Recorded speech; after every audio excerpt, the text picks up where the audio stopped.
Fala pessoal, tudo bem? Francisco do canal Mente de Holder aqui. Se essa é a sua primeira vez no canal, muito prazer. Eu trago conteúdo sobre finanças, investimento, longo prazo, onde a gente carrega os ativos, onde a gente leva por um longo período de tempo. E nessa estratégia, a gente costuma principalmente obter grandes retornos. A gente fica mais tempo em relação aos ativos, mas é uma tendência de geração de valor, de benefícios no longo prazo. Então, se esse conteúdo te interessa, já deixa o convite, te inscreve aqui abaixo no canal, deixa o like, ativa o sininho para receber tudo em primeira mão. Hoje eu quero falar um pouquinho mais sobre uma das perguntas que eu mais recebo no Instagram. Quando que a gente abandona e quando que a gente sai de uma ação? Fica comigo até o final que eu vou passar 3 cases importantíssimos, ações que eu tenho e vendi na carteira e alguns cases que derreteram e eu continuo com o papel. Então fica comigo até o final onde eu vou passar todos esses pontos. Vamos lá!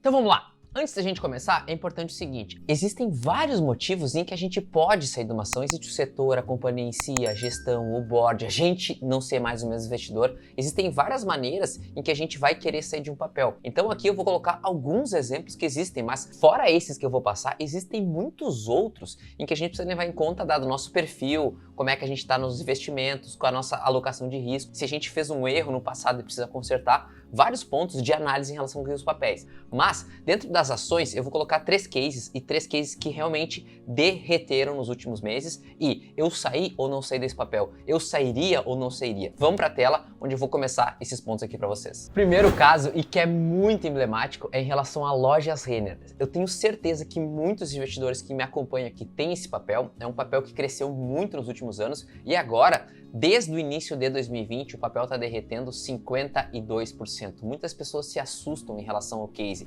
Até a gente vê muitas casas de research tirando a Renner da carteira, não querendo mais investir no papel por uma série de mudanças no varejo. Um dos pontos que eu foco muito, e eu tenho esse papel na carteira, é o seguinte: a Renner demonstrou frente às varejistas uma capacidade muito grande de crescimento e de ajuste em relação aos movimentos. Também a gente pode ver uma mudança em relação à companhia já está focando esforços em fazer o ajuste, principalmente na parte de e-commerce e buscando outras frentes de receita. Então esses são casos em que assim, teve 52% de queda, teve uma queda muito forte, isso já aconteceu anteriormente. Então a gente precisa ficar muito claro, por exemplo, o setor como um todo ele está sofrendo, é só a Renner que está sofrendo? Se todas as companhias do setor em sair, a gente não vai fazer mais parte do setor ou só da Renner? Essas são algumas das perguntas que eu faço quando um papel que eu tenho na carteira sofre com essa queda muito forte. Então, para a gente estressar um pouco do seguinte, eu quero trazer alguns pontos aqui em relação aos fundamentos da companhia. Vamos pensar o seguinte, a Renner, ela demonstrou desde 2015 EBITDAs crescentes, então ela veio com uma operação crescente. Óbvio que em 2020 a companhia teve uma queda muito forte em relação à sua lucratividade, ao seu EBITDA, mas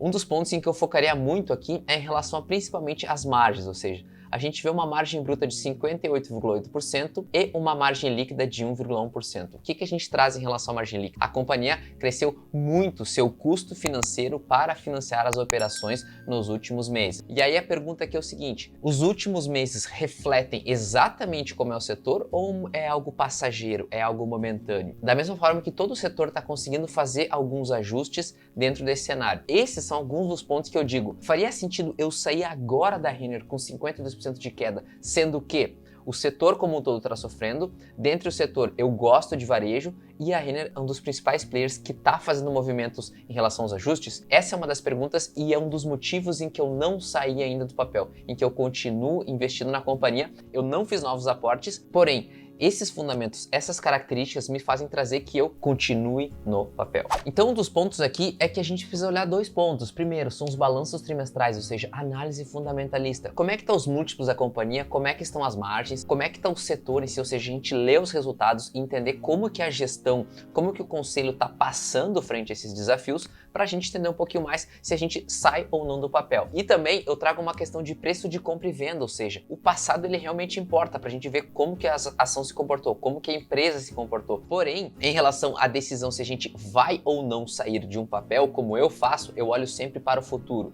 Então, se o futuro não indica em que eu tenha boas probabilidades, se o futuro não indica chances de sucesso, eu venderia hoje e compraria outro papel. Pegaria esse 50% de prejuízo ou de queda em relação à minha posição e venderia. Porém, como eu acredito ainda no futuro, na capacidade, na entrega, na gestão, no setor como um todo, esse é um exemplo de um papel que eu manteria na minha carteira. Esse que é o primeiro exemplo da Renner. A gente vê claramente o setor de fazer uma análise como um todo entre as companhias. Eu diria o seguinte, antes de vender qualquer papel que você tenha na carteira, verifique o setor, verifique como as empresas no Brasil e nos Estados Unidos, em outros mercados, estão performando. E da mesma forma, se todo o setor sofresse, qual seria a companhia com maior capacidade de retorno, maior capacidade de ajustes em relação à operação? Esse é um dos questionamentos muito importantes para a gente fazer, principalmente nesse case e em varejo, que é um setor que está sofrendo nos últimos 2 anos e em períodos de inflação alta costuma sofrer também. Essa é uma análise da Renner, mas valeria muito para outros setores. Seguindo aqui com o nosso conteúdo, uma das companhias em que eu tinha na carteira e eu acabei vendendo é a Ultrapar, famoso Grupo Ultra. Da mesma forma que a Renner, a companhia já está sofrendo uma queda de 62% lá desde 2018. Basicamente uma queda livre das ações. As ações derreteram muito forte por uma série de fatores. E eu vou explicar um pouco disso, que eu saí com prejuízo nessa ação. Óbvio que a gente sempre tem as posições vencedoras e as posições perdedoras. Essa é uma das posições que eu acarretei o prejuízo, saí do papel e fiz o ajuste em outra operação. Por que eu fiz isso? Primeiro, um dos pontos aqui que a gente tem que verificar é o seguinte, dívida líquida EBITDA, ou seja, a companhia saiu um pouco das minhas premissas de ajuste. Principalmente, dívida líquida EBITDA, ela estava com um endividamento muito forte. Esse é o primeiro ponto. Segundo, a companhia não estava conseguindo crescer EBITDA. EBITDA é geração de valor, ou seja, comprar um preço e vender a um preço maior. Basicamente, esses pontos indicam que a companhia não está conseguindo crescer a operação por uma série de fatores. Então, esse ponto de não crescer é algo que me incomoda bastante em relação aos papéis. Da mesma forma, outro ponto que me incomoda muito é em relação às margens. Margem bruta extremamente baixa, acarretando consequentemente uma margem líquida baixa. Então, no caso da Renner, ela tem uma margem bruta muito maior e a gente sabe que é algo passageiro. Em tese, o futuro da companhia tende a trazer bons resultados.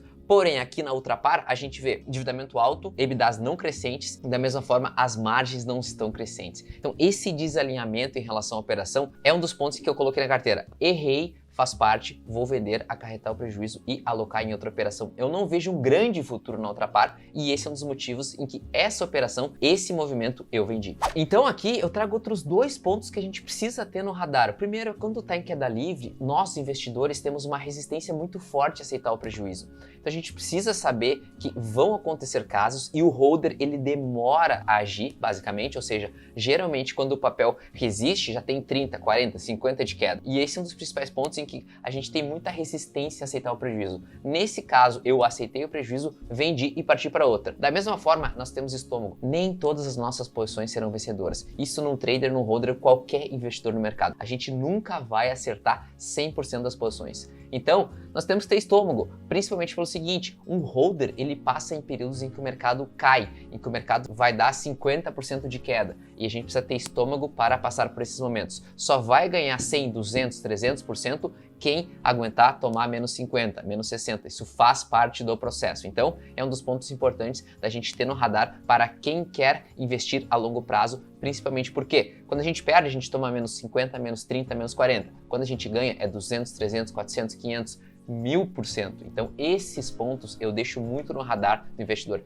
Precisamos ter estômago para esses movimentos. Pessoal, se esse conteúdo está te ajudando, eu já deixo o convite, te inscreve aqui embaixo no canal, deixa o like, ativa o sininho para receber tudo em primeira mão. Esse feedback de vocês é muito importante, eu gosto muito dessa nossa interação. Comentários, Instagram, tô sempre por aqui respondendo vocês e principalmente ajudando na tomada de decisão na gestão dos investimentos. Então, fica o convite para se inscrever aqui embaixo e eu quero passar o terceiro case aqui para vocês. Qual é? B3SA3. Essa é uma das companhias em que eu recebo muitos questionamentos, principalmente para essa questão que a companhia está com uma queda de 43% desde o ápice lá em julho de 2020. Então a companhia teve um derretimento muito forte nos últimos meses em relação à sua operação. Esse é um papel que eu também tenho na carteira, eu tenho bastante B3 e as pessoas perguntam, faz sentido sair agora? O que está acontecendo com a companhia? Quando que eu abandono ela e quando eu não aceito mais esse papel? Primeiro ponto aqui é o seguinte, em relação à B3, a gente tem alguns fundamentos importantes para a gente falar. Quais são eles? Primeiro, a gente vê um crescimento muito forte dos EBITDAs, ou seja, da operação ano após ano, a companhia vem entregando resultados crescentes. Então isso indica um ponto extremamente positivo e que eu gosto nas minhas análises, capacidade de entrega, capacidade de geração de valor.